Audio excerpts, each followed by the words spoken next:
Here with head trainer for Jaime Munguia, Robert Alcazar. Robert, just talk to us about this training camp for Takashi Inoue, January 26th, which is next Saturday. Jaime Munguia's third WBA title defense at 154. Yeah, training camp has been great. We just finished our sparring sessions just today, and everything is fine. Now from now on, just is the hard part, just waiting one day at a time and keep an eye on the weight. Yeah.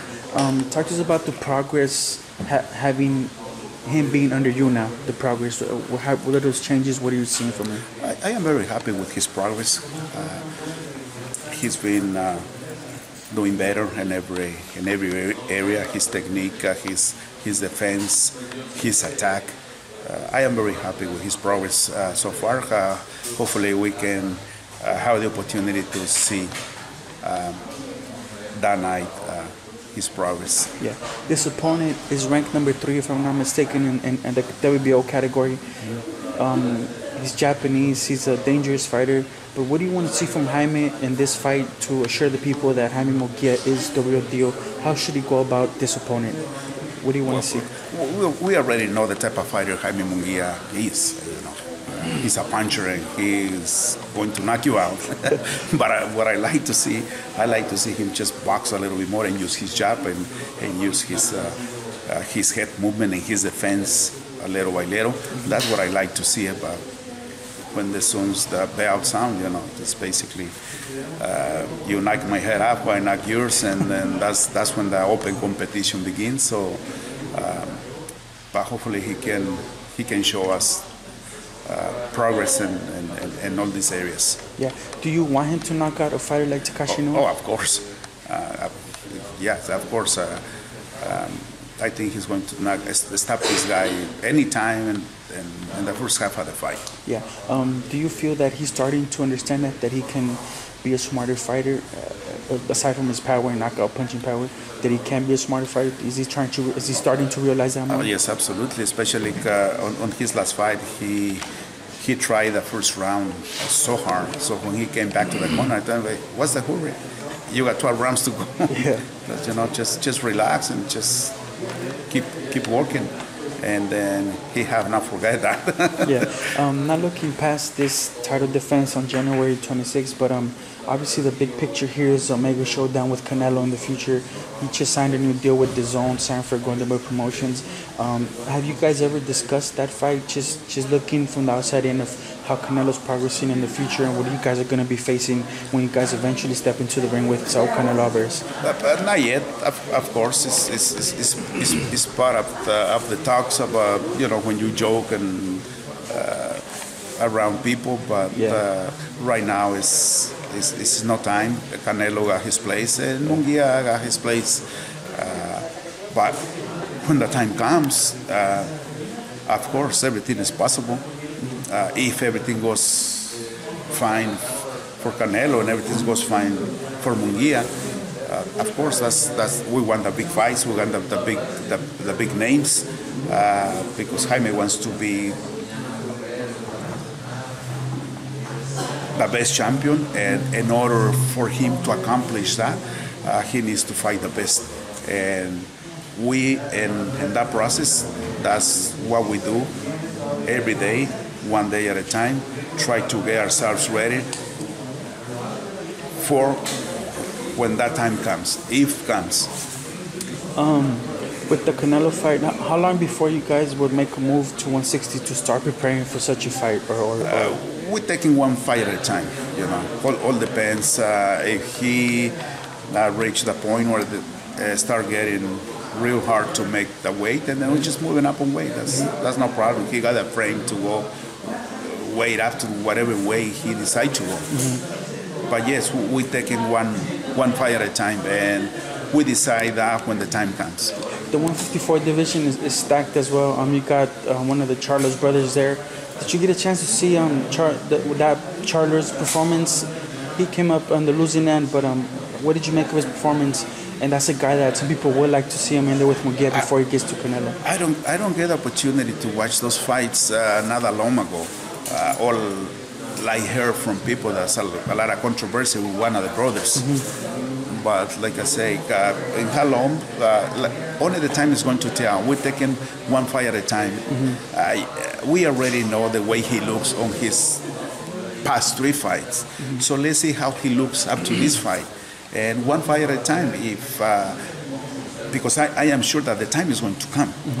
And you can see when a fighter is ready to move up to the next level. When the time comes to unify the title, the time is going to tell us. So right now we're just doing one fight at a time, and when the time comes, of course, we want him to fight the biggest names up there on boxing in order to accomplish his goal, which is to become the biggest champion on boxing, or the best. You're also in camp with John Molina. He's going to have a big fight with Omar Figueroa. Just update us on his camp and what we can expect from him come this fight. He's doing great. John Molina, the camp is going great. If you like the sport of boxing, that's the type of fight you don't want to miss. Yeah. Because that's an all-action warranty that night. Yeah. So don't miss the fight. It's going to be great. It's for the fans. It's going to be a great fight. And John Molina is ready. He's ready to go.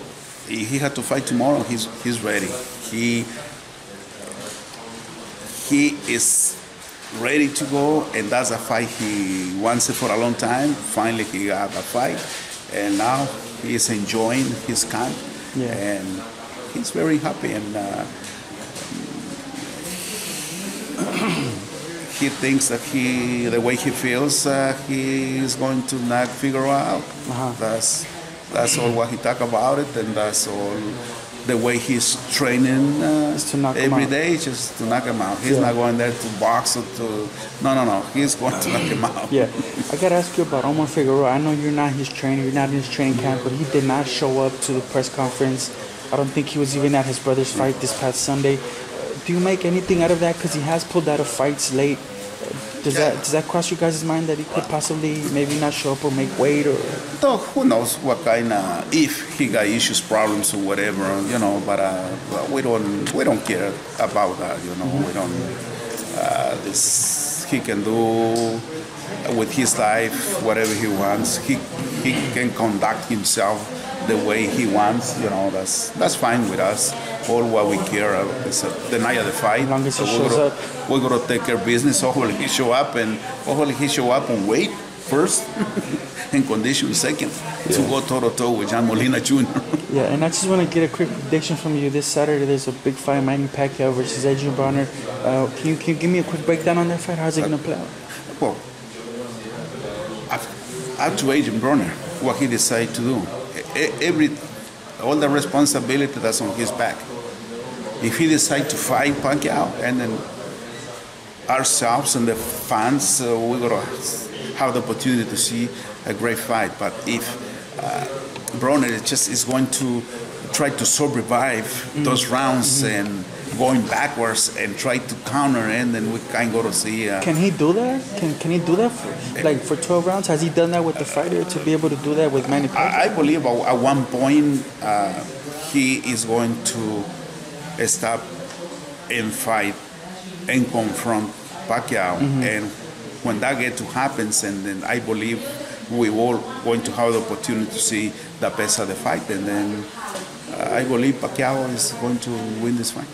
In which way? Decision, knockout? Either way, he got the tools to do it. Whichever, Yes, but again, it's up to Bronner. How the fight plays out, whether he decides to engage or not. Exactly. All the responsibility is on Bronner. On what type of fight we get. Exactly. Yeah. Okay, as for Jaime Munguia, what's the ceiling here for him in the future? How far do you think he can go? Well, he can go the farthest he wants to go on this sport. He wants to be the best champion up there. And he is working for that. And he's willing to do it. And without the question on my mind that if he continues on that line, he is going to accomplish his goal. But he needs time. All these other great champions, been there for 15, 20 years on the sport of boxing already. Yeah. And look at him, he got only 7 months as a champion, so just give him a break, quick, you know. yeah. It's quick. So let the time go by, and then we got to take one fight at a time and go from there. The time is going to tell. He's only 22, but he carries himself mature beyond his years. Even the way he trains, do you see that? Do you see that he's... That's the same thing. Yeah. He works different than anybody else. He really works hard because he knows what he wants to accomplish. And he knows if he don't work hard, there's no way to accomplish what he got on mind. Yeah. So that's why he's willing to work the hardest he can to accomplish his goal. And like I say, no doubt on my mind that he continue on this line, he's going to accomplish his goal. And last thing, having spent so long with Oscar De La Hoya and now with Jaime Munguia, this very short time that you had with him, if there's one thing that you can take from De La Hoya that Munguia might have in the sense of being able to make him the great fighter that De La Hoya was at one point in his life, what is that one thing that you see in him that you saw in Oscar? Well, basically, it's kind of like the same responsibility. You know, when Oscar was fighting, the pressure, the expectation. The expectation was huge. So now with Munguia, the expectation, the critics is already in there. So, like I say, but only the time is going to tell. But I am sure that Munguia is going to accomplish his dreams. Okay, cool. Thank you, Robert. It's a pleasure talking to you like always. Thank you.